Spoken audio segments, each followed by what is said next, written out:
विच ओभर में हालतूं हर ॾींहुं वधीक ख़तरनाक थींदे नज़र अची रहियूं आहिनि। अमरीका ऐं ईरान विच में छिकताण हाणे लफ़्ज़नि खां निकिरी सिधी फ़ौजी कार्रवाइनि ताईं पहुची वई आहे, जंहिं सबबि सॼो ख़ितो जंग जे नए तूफ़ान जे वर चढ़ंदे नज़र अचे पियो।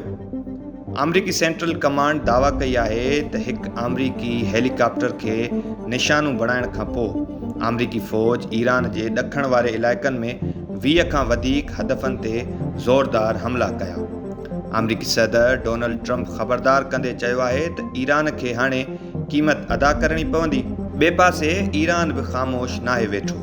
पासदारान इनक़लाब दावा कई आहे त हुननि उर्दन में अमरीकी फ़ौजी अॾनि, बहरीन में अमरीकी ॿेड़ियुनि ऐं अमरीकी हदफ़नि ते मीज़ाइल ऐं ड्रोन सां हमला कया आहिनि। ईरान जो चवणु आहे त अमरीका जे हर क़दम जो जवाबु ॾिनो वेंदो।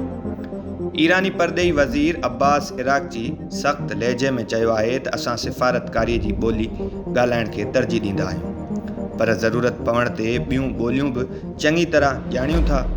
जॾहिं त सदर मसूद पेज़ेशकियान ऐलान कयो आहे त बमबारी, धमाकनि ऐं फ़ौजी दॿाउ सां ईरानी क़ौम खे झुकाए नथो सघिजे। जंगी माहौल में हिक ॿिए ते हमलनि ऐं दावाउनि जो सिलसिलो जारी आहे।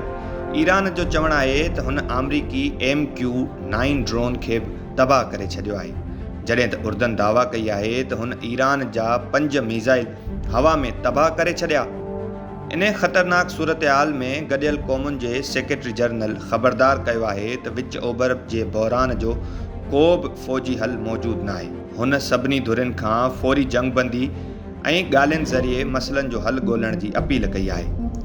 हाणे सुवालु इहो आहे त छा सिफ़ारतकारी जंग जी हिन बाहि खे विसाए सघंदी, या विच ओभर हिकु वॾी ऐं तबाह कंदड़ जंग ॾांहुं वधी रहियो आहे।